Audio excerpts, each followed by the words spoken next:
En el episodio anterior, vimos que Dios preservó su palabra a través del texto masorético y del Textus Receptus. Pero mientras la iglesia fiel guardaba la verdad, en otro lugar surgía una corriente que pretendía mejorar la Biblia, mezclándola con ideas humanas. Esa corriente nació en Alejandría, Egipto, un centro de conocimiento humano, pero también de confusión espiritual. Hoy veremos cómo de allí surgieron los textos corruptos que dieron origen a muchas versiones modernas de la Biblia. Alejandría era famosa por su gran biblioteca, su filosofía griega y su ambiente de sincretismo religioso. Allí se enseñaban ideas contrarias a la fe simple en la palabra de Dios.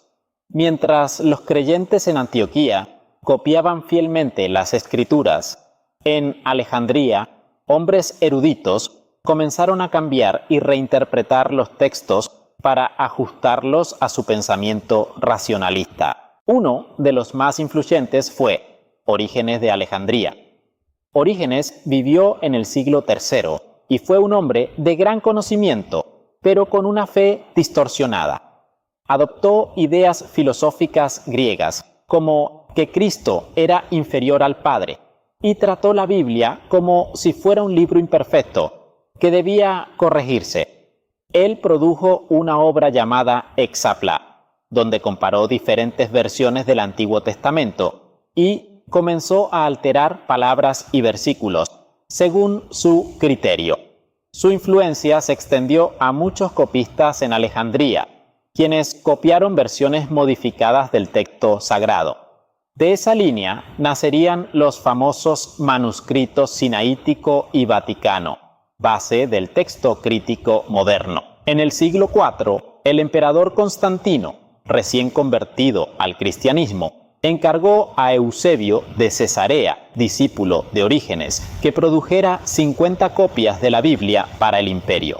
Eusebio usó los manuscritos alterados de Alejandría, y esas copias introdujeron muchas lecturas falsas.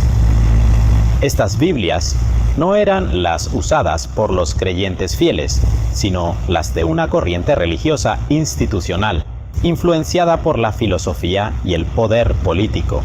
Mientras tanto, la iglesia verdadera, los creyentes perseguidos y apartados del mundo, continuaban usando los textos puros del texto bizantino, los cuales más tarde formarían el Textus Receptus. Pasaron siglos hasta que en el siglo XIX, dos hombres ingleses llamados Brooke Westcott y Fenton Hort retomaron los manuscritos alejandrinos. Ellos publicaron en 1881 una nueva versión del texto griego del Nuevo Testamento, a la que llamaron texto crítico.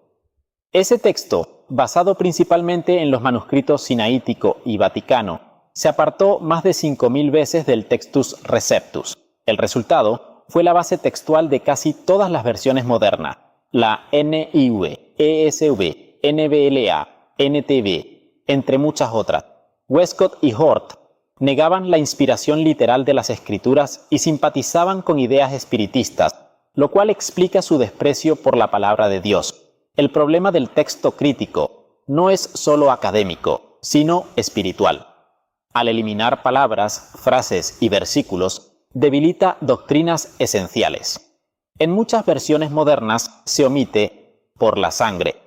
En Colosenses 1:14. En Primera de Timoteo 3:16 se cambia.